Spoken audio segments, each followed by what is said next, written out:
Hello and welcome to Gecko Online. In today's lesson, we'll take you on the journey of sustainable business. We've been working with business and manufacturing in China, seeing the change in attitudes towards sustainability. People want to know if business really can prosper by going sustainable, or if this is all just wishful thinking. Everything we've seen has convinced us that business really can lead the way. The ones that really embrace sustainability are showing us how it's done. But to understand where we're headed, we need to look back and see how far we've come, and how far we have yet to go. Before we set off, let's just get one thing out of the way. It's this word sustainable, since we'll be using it a lot. Really what it means is not unsustainable, not the end of the world. So it means we're not using up all the stuff on Earth, we're not covering it in waste that never goes away, and we're making life better for people, not worse. That's a good journey for business to be on. After all, we invented business to make our lives better. Our journey starts back in the 1800s, at the start of the Industrial Revolution. Back then we wouldn't call it a journey to sustainability. It looked more like a war between industry and the environment. Coal was burned freely with no filters, and the air in the industrial cities in Europe and America became increasingly gray. Unconstrained by any environmental laws, industry continued to release more air and water pollution every year for 100 years. By the middle of the 20th century, the levels of pollution were jaw-dropping. In December of 1952, London was hit by the Great Smog, when the pollution was so heavy that within days it had killed 4,000 people and sickened over 100,000. Meanwhile, the United States experienced similar smog events, as well as uncontrolled water pollution. The Cuyahoga River in Ohio oozed black with pollution, and when the river caught fire in 1969, for the 13th time, it finally drew attention to the condition of the rivers. Citizens had had enough, and demanded that environmental laws be passed. Britain and America soon passed their first Clean Air Acts and Clean Water Acts to regulate the worst of the abuses. Industry was forced to pay for pollution damages and install expensive pollution treatment equipment. Companies who failed to comply with the laws were shut down or forced to pay fines, and their profits plummeted.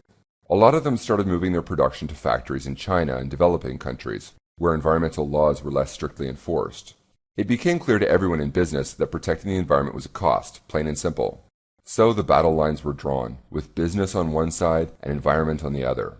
Would we always be forced to choose between the two? The laws did help the environment a little, at least in the developed countries, but the story doesn't stop there. There was another movement in the 60s that brought conditions to a head. Cheap production had already gotten ahead of what people even wanted, so they needed a way to increase demand. Advertisers and marketers put their heads together and consumerism was born.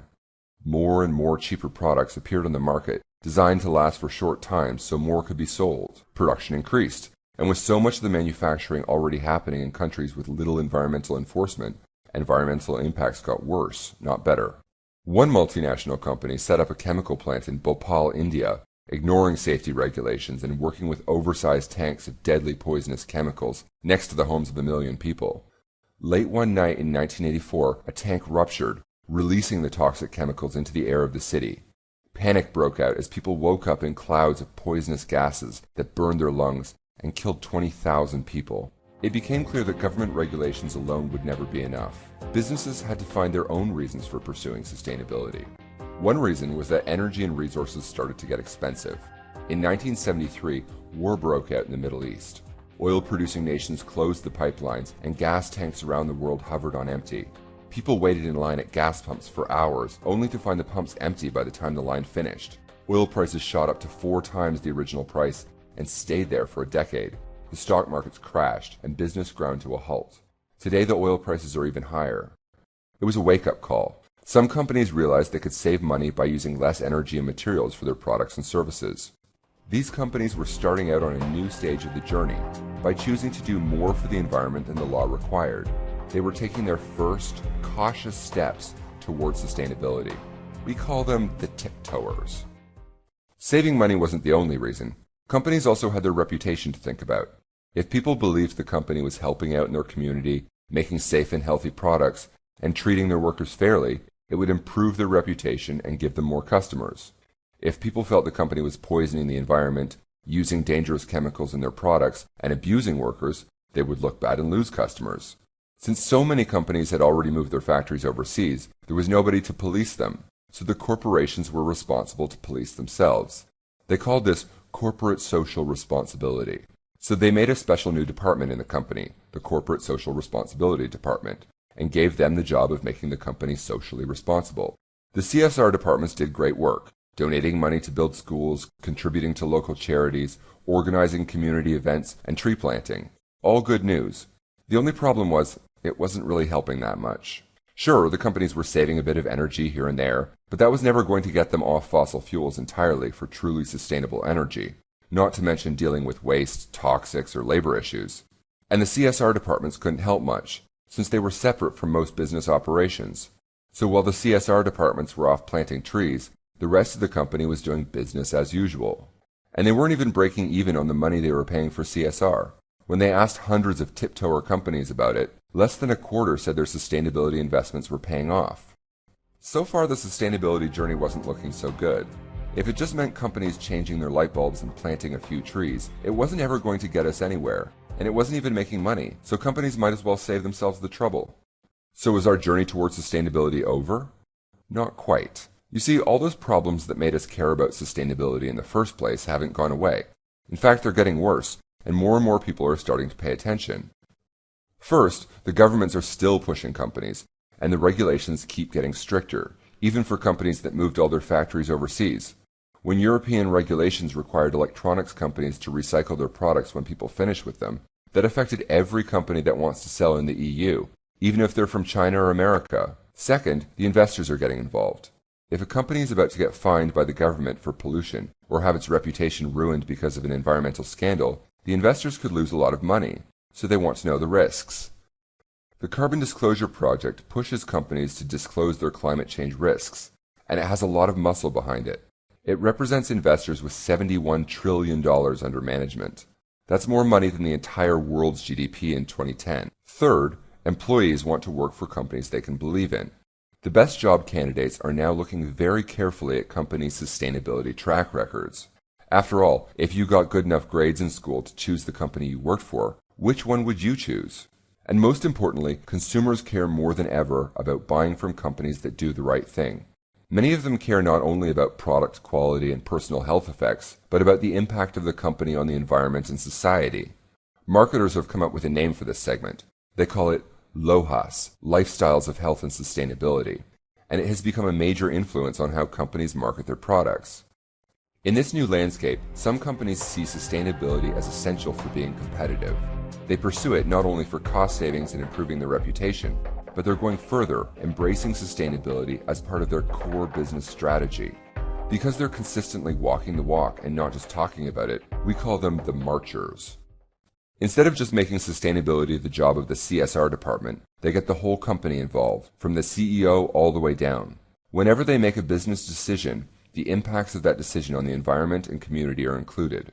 The marchers know that sustainability can help them attract the best employees and challenge those employees to come up with new and better ways of doing things.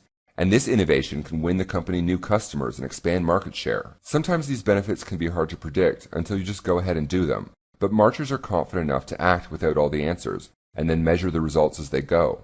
One famous example of this is Interface, the world's biggest carpet tile manufacturer. In the mid-90s, the founder, Ray Anderson, had customers asking what Interface was doing for the environment. He found he didn't have much to say.